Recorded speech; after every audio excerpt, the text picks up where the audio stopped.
अपने आप को दीनहीन मत मानना, अपने आप को मजबूर मत समझना। तुम सब कर सकते हो और सोचो तुमको करना क्या है। हमारे जैसे हाड़ मास के पुतलों ने दुनिया में बड़े बड़े काम किए। बेटा बेटियों, तुम साधारण जीवन मत जियो, कुछ असाधारण करने का सोचो, किसी भी क्षेत्र में सोचो।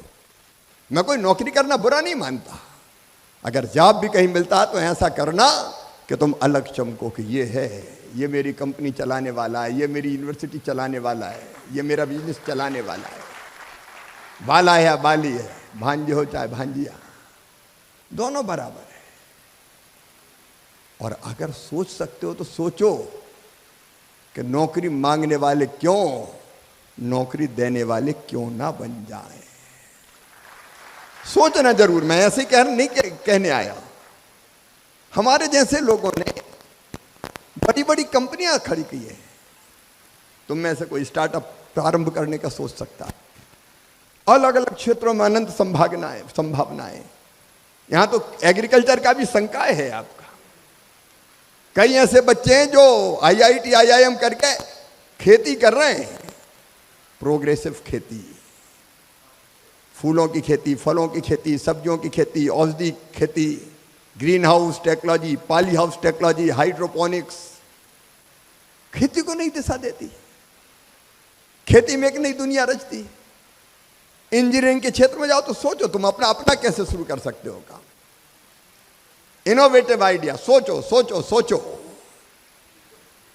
जो सोचोगे, टारगेट तय करोगे, लक्ष्य तय करोगे, लक्ष्य तक पहुंचने का रोड मैप बनाओगे और मेहनत और ईमानदारी से अगर आप करोगे तो दुनिया की कोई ताकत आपको सफल होने से रोक नहीं सकती। कोई ताकत आपको सफल होने से नहीं रोक सकती। जिंदगी के जिस मोड़ पर जरूरत होगी, इनोवेटिव आइडिया हो, मामा के पास भेजना, मैं तुम्हारे साथ खड़ा रहूंगा।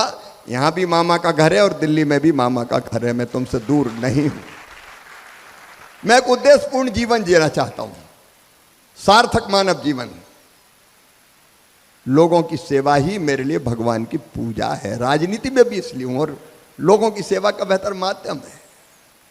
इसलिए बड़ा सोचो, अच्छा सोचो, बड़ा करो। तुम देश भी बना दोगे और तुम दुनिया को बनाने में भी योगदान दोगे। और आज सुन लेना मेरी बात, 100 साल 125 साल हो गए।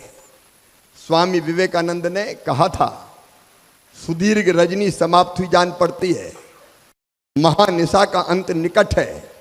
जो अंधे हैं वो देख नहीं सकते, जो बहरे हैं वो सुन नहीं सकते, लेकिन मैं स्पष्ट रूप से देख रहा हूं कि भारत माता एक बार फिर से अंगड़ाई लेके खड़ी हो रही है और विश्व गुरु के पद पर अधिष्ठित हो रही है।